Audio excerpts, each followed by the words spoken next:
To download from our website, carry out these simple steps. Head over to our website at TechyGeeksHome.info. Then go to our download page. You can scroll through our available downloads, or just search for what you are looking for. Click the title of the download you want, and this will take you into the download page.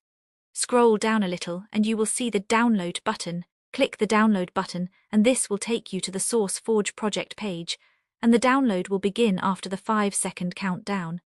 You will now see the file being downloaded in your browser. Go to your downloads folder and the zipped file will be there. Unzip the zip file and you will have access to the downloads files.